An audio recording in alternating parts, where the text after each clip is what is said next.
Guitar है male female बजाने का, हम बजाते थे। नहीं उधर मोहम्मद रफ़ीक तो इधर लता, अगर आपने कर लिया।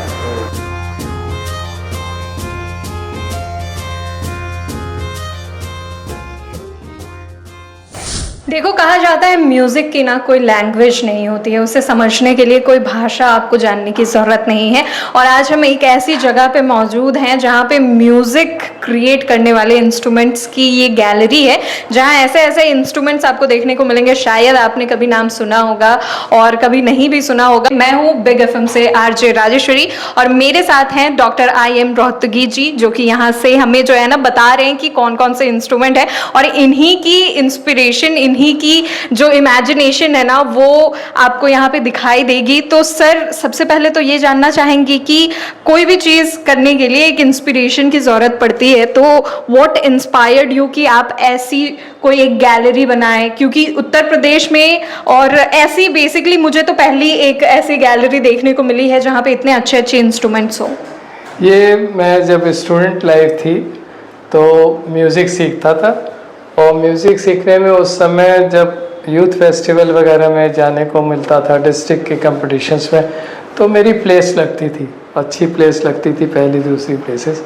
तो उससे ये तो था कि उस समय से शौक़ बढ़ता चला गया। तो उसके बाद पेंटिंग से भी मेरा वो था, छोटे होने जिस जगह पे रहता था वहाँ पर सिद्धेश्वर अवस्थी जी भी रहते थे मेरे साथ, तो पेंटिंग का उनसे, और मेरे सामने गांधी संगीत विद्यालय थी तो वहाँ पर सीखने का मौका मिलता था। तो उसके बाद फिर जब पढ़ाई की बात प्रेशर आया इंटरमीडिएट में, 1 साल मैंने लखनऊ आर्ट्स कॉलेज में भी पेंटिंग का वो किया। जब प्रेशर आया तो BSc करने फिर नहीं करने के मौका मिला, सिवाय इसके कि अपनी परफॉर्मेंस यूथ फेस्टिवल्स में दे सकें। जब पढ़ाने कॉलेज में पढ़ाने लगा, DAV कॉलेज में, तो भी नहीं ऐसा हुआ कि सोचा कि स्टेज पे बजाएंगे तो थोड़ा अच्छा नहीं लगेगा। मगर जब रिटायरमेंट ले लिया 2002 में, 2003 में, तो क्या कहते हैं, तब हमें ये लगा कि हमारी एक अपनी ख्वाहिश थी जो कि हम बहुत अच्छा बजा सकते थे, बहुत अच्छी पेंटिंग कर सकते थे, उसको क्यों ना करने की कोशिश करें।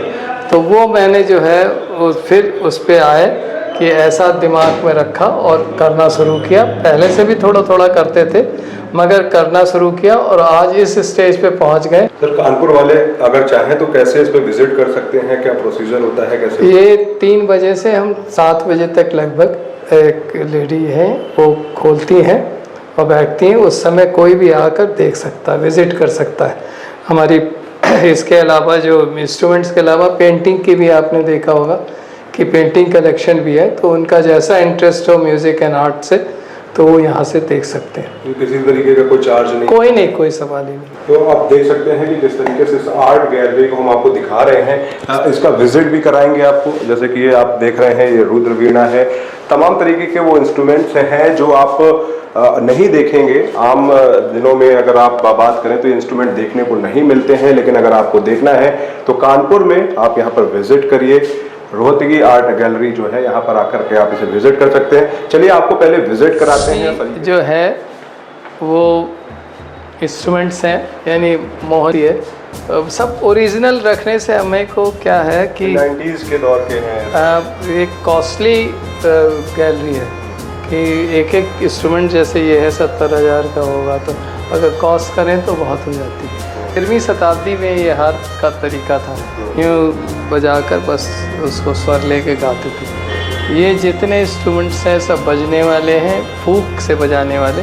इसमें हमने लगाए हैं कि जो फूक से इंस्ट्रूमेंट्स में, ये भी एक नया वो इंस्ट्रूमेंट था कि जो पियानो ये बड़ा है, ये छोटा 1 फीट का पियानो है कि मतलब अगर आप नहीं उतने बड़े को ले जा सकते, चार्ज करने के बाद ये पियानो का पूरी तरह से काम करता है। 1 फीट का है वो, उसका एक डिब्बा है, तो बैग है, उसमें आप रख लीजिए, ले जाइए। और ये पेंटिंग भी हमने इधर साथ में, ये हमारी बनाई हुई पेंटिंग, आज से करीब पेंटिंग बनाते थे तो आर्ट्स वो क्राइस्टचर्च कॉलेज में हमारी एग्जीबिशन लगी हुई थी, तो वहाँ आर्ट्स कॉलेज लखनऊ के डॉक्टर पवार हुआ करते थे, वो आए थे, उन्होंने कहा अवार्ड दिया था, दूसरी पेंटिंग थी यह, लेकिन तो ऐसे इंस्ट्रूमेंट्स यहाँ पर है, ये गणेश का एक और क्रिएशन हमने किया था कि तो उसको इस तरीके से बनवाया हुए। ये पियानो है जैसे, तो ये यहाँ पर जो आता है वो थोड़ा फ़ोटो खिंचाना है तो उस पर बैठ कर बजा कर। ये हारमोनियम पैडल जो पहले वो होती थी नौटंकी, तो नौटंकी में ये बजता था।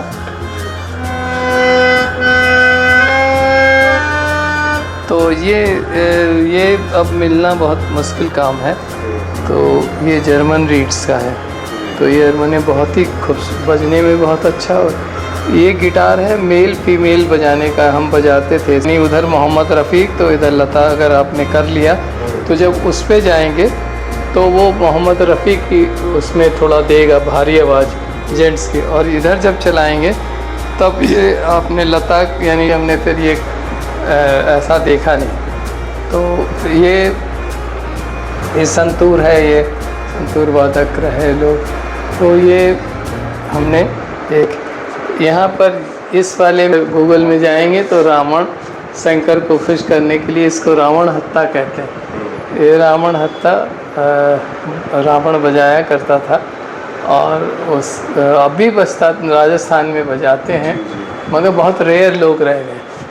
तो ये है, ये जो कीबोर्ड था, ये हम सिंगापुर गए थे तो उस समय 67 में शायद है, उसी समय। तो वो उस समय का कीबोर्ड है जो कि यहाँ इंडिया में जब हम लाए तो उन्होंने कहा हमने ऐसा देखा नहीं, इस पर तो हम ड्यूटी लगाएंगे। तो उन्होंने ड्यूटी लगाई थी। तो ये कीबोर्ड होता था ये। अब उसके बाद वो कीबोर्ड के स्टाइल पर ये जो है वो हॉर्न देखा होगा कभी कभी जब शादी बारातों में छोटे लोग बजाते हैं। ये भी उस समय के हमारे इंस्ट्रूमेंट्स हैं, जबकि हम सिर्फ मैनिकेचर से इकट्ठा करते थे। माना जाता है कि सबसे पुराना वाद्य जो है वो बांसुरी और वो शंकर का वो जो वीणा है और इसकी एक तारा, मतलब कछुआ वीणा। ये 17वीं शताब्दी की मानी जाती है, ये 17वीं शताब्दी में थी। तो ये है बहुत अच्छा बजने, बहुत आवाज़ बहुत अच्छी होती है इसकी। और ये पैट की नुमा, पहले ये पैट का रूप था, अब तो उसको पैट का रूप बदल स्टाइल था, ख़त्म हो गया। तो ये तो खैर बजता है अभी भी उसमें, ये भी बजता है। तो ये कछुआ वीणा बहुत ही रेयर क्या मतलब मिले ही गिने किसी उसमें मिल जाए तो मैं मयूर वीणा। तो मयूर वीणा भी बहुत पहले की है, अभी भी बजती है मयूर वीणा। तो सरदार जो लोग हैं वो लोग बजाते हैं।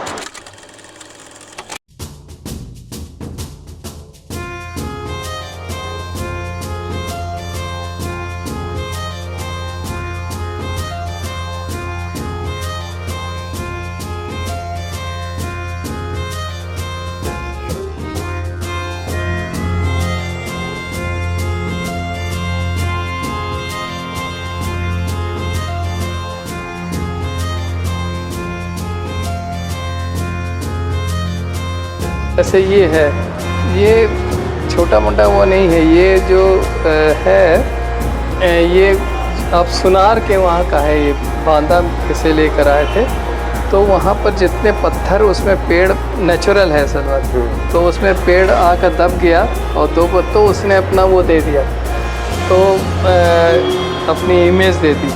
तो ये ओरिजिनल हैं, बहुत कॉस्टली होते हैं। तो ये तेलंगाना की है, ये पेंटिंग बहुत कॉस्टली होती है, यानी नेचुरल उससे होती है, जैसे गुड़हल के फूल से कलर निकाला हुआ है ये है।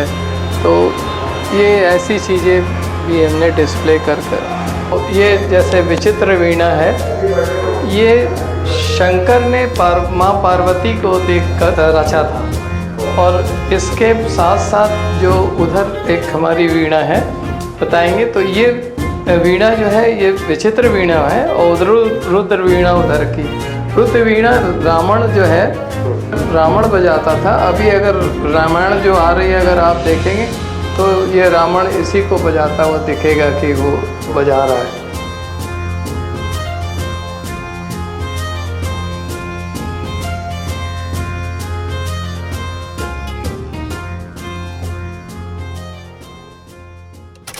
तो thank you so much sir. और सबसे बड़ा थैंक यू इसलिए नहीं कि हमें आपने दिखाया, इसलिए कि आपने हमारे ट्रेडिशन को इतने अच्छे से कंजर्व करके रखा है और फ्यूचर जनरेशन ज़रूर आपको थैंक यू कहेगी, क्योंकि आज के ज़माने में जब इंसान अपने फ़ोन पे म्यूज़िक सुनता है तो उसे नहीं पता है कि इस तक पहुंचने के लिए कितने लंबे रास्ते हमने गुजारे हैं और एक टाइम पे कौन कौन से इंस्ट्रूमेंट्स हुआ करते थे। तो इस ट्रेडिशन को समेट करके रखने के लिए थैंक यू सो मच, और हमें यहाँ पे बुलाने के लिए और इसे विजिट कराने के लिए थैंक यू सो मच। ये पूरी आर्ट गैलरी है जहाँ पर आप कानपुर में आ सकते हैं। अगर आप घंटाघर से आ रहे हैं तो सीधा ऑटो करते हुए फूलबाग मॉल रोड होते हुए यहाँ पर आ सकते हैं और इस आर्ट गैलरी में आकर के आप ये तमाम जो इंस्ट्रूमेंट हमने आपको वीडियो में दिखाए और उसको आप देख सकते हैं, विज़िट कर सकते हैं अपने परिवार के साथ आकर के। यहाँ पर इन इंस्ट्रूमेंटों का जो लुप्त हो रहे हैं उनको आप देख सकते हैं कहीं ना कहीं। एक बार ज़रूर आकर के इन इंस्ट्रूमेंट्स को देखो, क्योंकि ये आपके कल्चर के हैं, ये हमारे ट्रेडिशनल म्यूज़िक इंस्ट्रूमेंट्स हैं। तो यहाँ पे आइएगा, विजिट करिएगा। बाकी फ़िलहाल के लिए हमें दीजिए इजाज़त, हम कहेंगे आपको टाटा बाय। 92.7 बिग एफएम से मैं हूँ आरजे राजेश्वरी, डेमोक्रेटिक न्यूज़ से मैं हूँ आपके साथ में विनोद। 92.7 बिग एफएम, धुन बदल के तो देखो। 92.7 Big FM, धुन बदल के तो देखो। जुड़े हमारे न्यू कॉन्सेप्ट पॉकेट मनी के साथ और कमाएं अपनी पॉकेट मनी। जल्दी उठाएं अपना मोबाइल और अपना CV हमें मेल करें info@democraticnews@gmail.com पर। डेमोक्रेटिक आई न्यूज़ चैनल को लाइक करें, शेयर करें, सब्सक्राइब करें और बेल आइकन दबाएं।